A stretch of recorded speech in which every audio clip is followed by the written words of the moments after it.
What's up, my dudes? In today's video, we're going to be going over the turbo and the manifold that I've decided to go with for the 1J on the Mark II.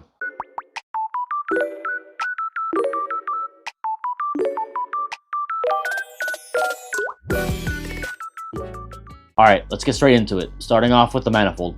Well, you probably already know what it is, telling by the title, but yes, it is an ARTEC manifold.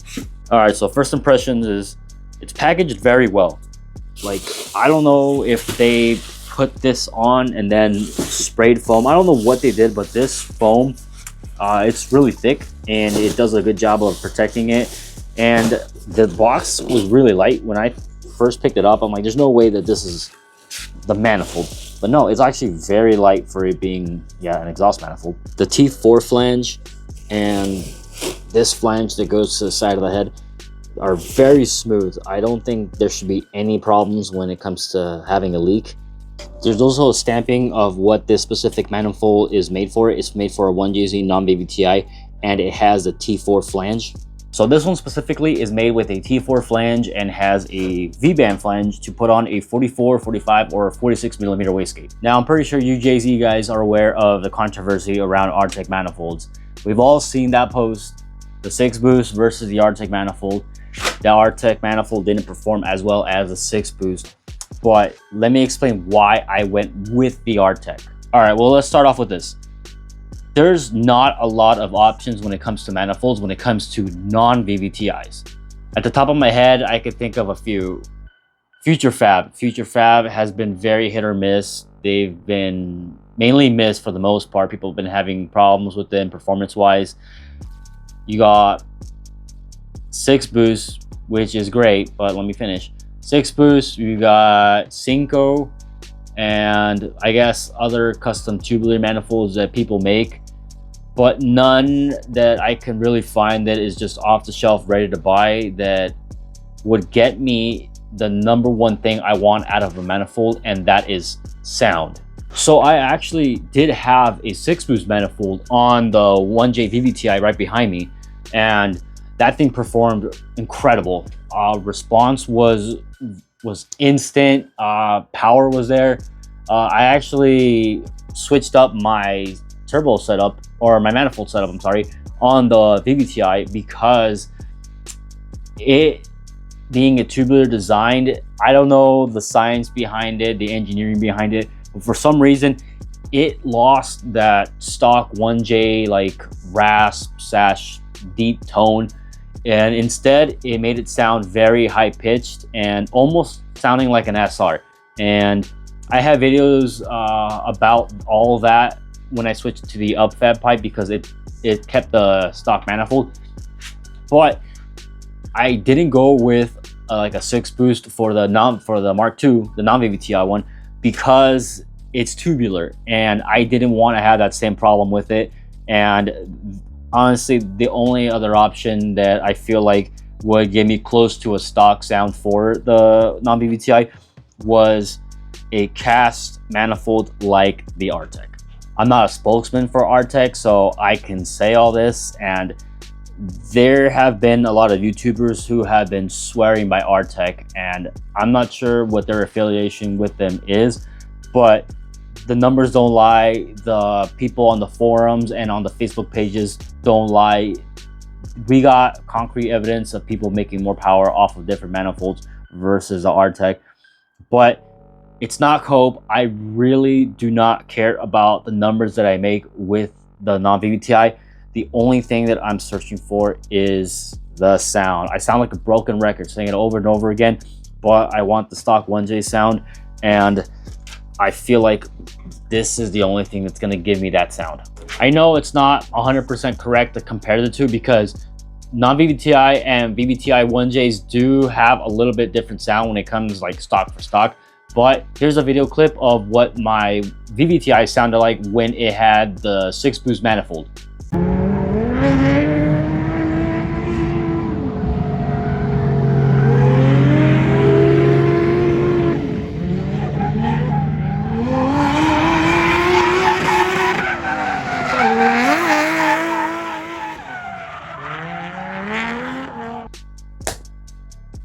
It performed great, man. I was smoking tires like crazy, but I was also going through them very quickly. But it made it made good power.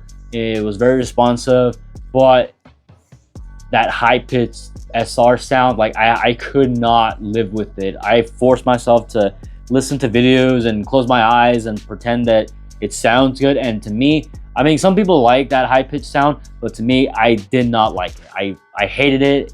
I wanted the 1J sound that everyone knows and loves. All right, enough about the manifold. Let's move on to the turbo. And here it is. No surprise to anybody who knows me, another TD06. But this time it's still a 20G, but it has the 16 centimeter exhaust housing versus the 8mm one like I have on my Vvti. So that one is technically smaller. This one is a little bit bigger. Man, it's a lot bigger actually.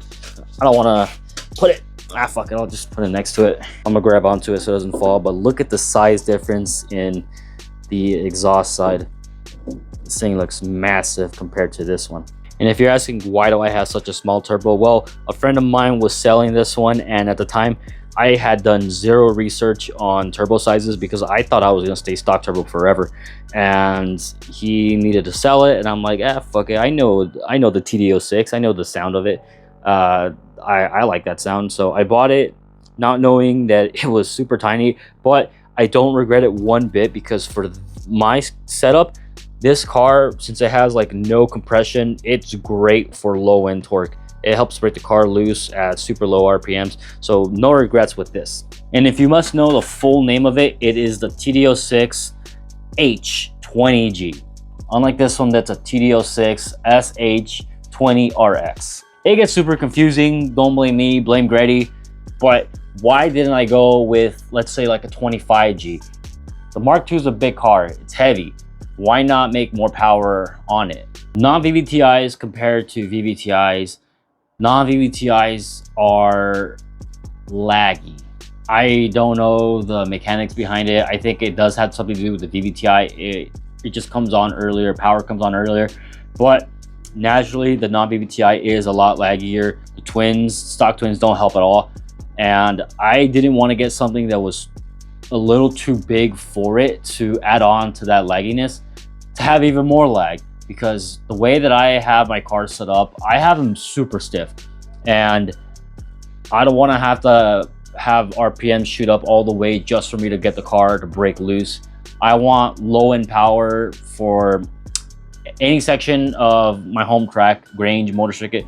I want to be able to just kick the rear end loose at a lower RPM, and that becomes a little bit harder when you got a bigger turbo and you really got to get the RPMs up. And how did I come to the conclusion to get this specific one, this specific 20G with the 16 centimeter exhaust housing? Well, Jason at Rival Autoworks and Danny from Unrivaled Tuning, they did me the biggest favor. And I was just over at the shop at Apexy one day and asking about turbo sizes, and they were nice enough to pull up graphs of other customers who had brought in their cars, and we were comparing graphs on what turbo sizes they had, and we kind of compared the graph to the stock turbo, and we spent like an hour going over graphs, and I'm very thankful for them and them, you know, sharing their knowledge and using whatever wisdom they had to pick this one out for me. And I don't know if you've picked up on it, but the TD06, the 20G, this one is a T3 flange. The ARTEC manifold is a T4. So what are we gonna do about that? Well, Jason did some research and he found this, a flange that adapts a T3 flange to a T4 flange. And I know what you might be thinking, why didn't I just get a TD06 that was already a T4 flange to bolt straight onto the manifold? That's because, again, I don't want too big of a turbo. I'll have Jason explain later in a different video. He knows how to explain things better than I do. But pretty much we're gonna put this on top of the manifold, put this on top of the adapter, and if anything, I think Jason said that he might weld it shut. I'm not gonna get rid of that manifold. Whatever the car sounds like is what I'm gonna stick with. I switched up setups just so I can get a different sound with my Vvti. I won't be doing that with this one. I don't want to spend any more money on this setup, so whatever it comes out to, I'm just going to keep it that way. Plus, I think I am going to stick with this manifold, so I don't care. He's only going to weld it because the way that you bolt this on is a little bit sketch. So to make sure there's absolutely no leaks, fuck it, we're just going to weld it on. Now, why would I go with a TD06? And there's only one answer, well, two answers honestly. And number one is because I am a TD06 fanboy, and the other is the sound that they make. I freaking love it. I've heard cars with them in Japan, and I've asked some guys, like a lot of JZX guys, like what are they running, and they run TD06s, but they run 25Gs.